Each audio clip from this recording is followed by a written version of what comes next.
Oi, gente, vamos continuar lendo o primeiro capítulo, a segunda parte agora, e vai começar com o subtítulo A Fé e o Perdão. Você é capaz de entender porque confessar a palavra diante de suas situações não produz nada se em seu coração estiver alimentando raiva contra alguém? Se entender os princípios da fé, mas não os do perdão, ficará fraco e instável em sua caminhada cristã. Não será o melhor que poderia ser. Assim como um homem forte daquelas figuras que vi quando era um jovem aluno do colégio. Meu pai, Kenneth E. Reagan, levou uma vida de fé e também livre de ofensa. Se você conhecer qualquer coisa a respeito do papai, saberia que ele nunca falava mal de pessoa alguma, independentemente de qual fosse a situação. Ele conquistou a reputação de ser forte na fé, porque também andava em amor. Quando uma pessoa falha em receber a bênção que Deus prometeu em sua palavra, o problema nunca será do Senhor. Meu pai costumava dizer: precisamos descobrir como Deus trabalha e trabalharmos com Ele e não contra Ele. E isso é verdade. Quando temos um fracasso na vida, precisamos ser honestos o bastante para admitir que cometemos erros em algum momento, pois Deus nunca erra. Ele nunca falha, mas nós temos a tendência a falhar. Não me entenda mal. Alguns cristãos ficam tão concentrados no que podem ter falhado que sua fé torna-se sem valor. Podemos pedir a Deus que nos revele onde erramos e Ele irá nos mostrar. Não temos de ficar procurando por algum pecado oculto em nossa vida ou deixar a condenação abater-nos e roubar-nos a fé e as bênçãos divinas. Em nosso coração, somos capazes de reconhecer quando fizemos algo errado. Um exemplo de algo descrito na palavra e pode fazer a fé fracassar é a falta de perdão ou a ofensa. Se você ficar ofendido e guardar rancor em seu coração, sua fé será impedida de ser efetiva e frutífera. Dizem que guardar a ofensa é como beber veneno e esperar até a outra pessoa morrer. O que é uma ofensa?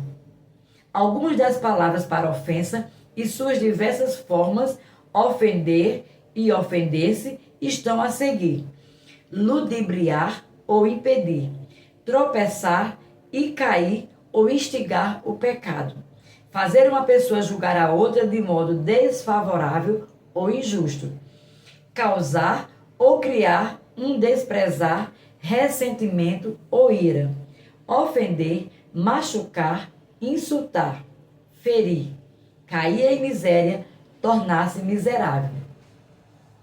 Subtítulo: Veja a figura inteira. Anteriormente fizemos a leitura de Marcos capítulo 11, do verso 22 ao 24, que diz: E Jesus respondendo disse-lhes: Tende fé em Deus, porque em verdade vos digo que qualquer que disser a este monte: ergue-te e lança-te no mar, e não duvidar em seu coração, mas crê que se fará aquilo que diz, tudo o que disser lhe será feito. Por isso vos digo que tudo o que pedirdes orando, crede que o recebereis e tê-lo-eis. O discurso iniciado por Jesus no versículo 22 não termina no número de 24.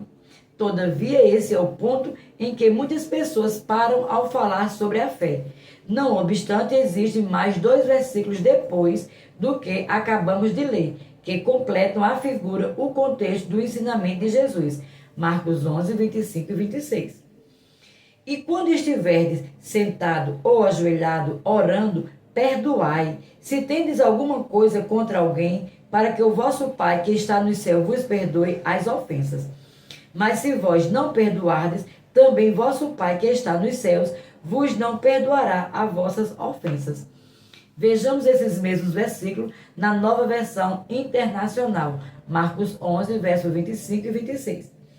E quando estiverem orando, se tiverem alguma coisa contra alguém, perdoem-no, para que também o Pai Celestial lhes perdoe os seus pecados. Mas se você não perdoarem, também o seu Pai, como está nos céus, não perdoará os seus pecados.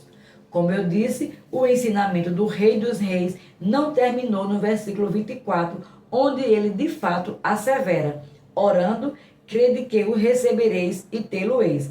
O verso 25 começa com a palavra e, uma conjunção que liga o versículo 24 ao 25. E, quando estiverdes orando, perdoai. Jesus estava dizendo: quando orar, creia que receberá as coisas que deseja e irá possuí-las. E, quando fizer a oração, perdoe se tiver algo contra qualquer pessoa. Por que o mestre declarou isso? Porque a ofensa, o rancor no coração e a falta de perdão evitará que a fé em Deus atue em sua vida. No entanto, quando aprendemos como perdoar de acordo com o que declara a palavra em Marcos 11, 25 e 26, os versículos 23 e 24 certamente se farão presentes em nossa vida. Subtítulo: perdoe e seja perdoado. No versículo 26, Jesus diz: mas, se vós não perdoardes, também vosso Pai que está nos céus vos não perdoará as vossas ofensas. Amigos, a falta de perdão é um sério problema. Precisamos perdoar, pois assim nosso Pai Celestial poderá perdoar-nos. Certa pessoa falou: eu não sei se consigo aceitar isso. Parece severo demais. Observe que Jesus não estava falando aos pagãos quando disse: e vos não perdoardes, também vosso Pai que está nos céus vos não perdoará as vossas ofensas. Ele estava falando aos seus discípulos, os seus seguidores. Isso significa que ele também fala conosco. Você é um seguidor de Deus? Se sim, Jesus está dizendo-lhe: caso não perdoe ao próximo, seu Pai Celestial não irá perdoar-lhe. Posto que a passagem de Marcos 11, 23 e 24 pertence a nós, também devemos tomar posse dos versículos 25 e 26. Observe também que o ensino desses dois versos não é feito separadamente a partir de um trecho isolado da Escritura. Tais versículos não só se ajustam ao contexto, como podem também ser confirmados por outras passagens bíblicas. E como veremos, o amor e o perdão são atribuídos de um Deus misericordioso, o qual devemos seguir de perto e desejar imitar. Efésios, capítulo 5, verso 1. Por exemplo, veja Mateus, capítulo 6, verso 14 e 15. Pois, se perdoarem as ofensas uns dos outros, o Pai Celestial também lhes perdoará. Mas se não perdoarem uns aos outros, o Pai Celestial não lhes perdoará as ofensas. Você deve reconhecer estas palavras do Mestre como o ensinamento que sentiu, o que comumente chamamos de oração do Senhor.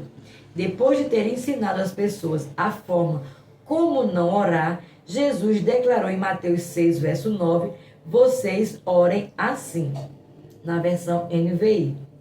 Ele ainda continuou a fim de mostrar-lhes como se aproximarem do Pai.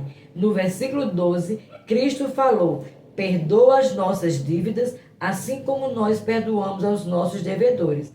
Na nova tradução, na linguagem de hoje, está escrito: perdoa as nossas ofensas, como também nós perdoamos as pessoas que nos ofenderam.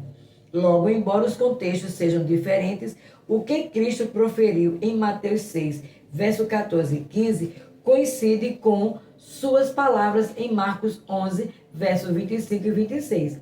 Na realidade, em ambas as passagens, o Filho de Deus diz de modo literal a mesma coisa. Nós temos de perdoar. Paramos por aqui e até o próximo vídeo.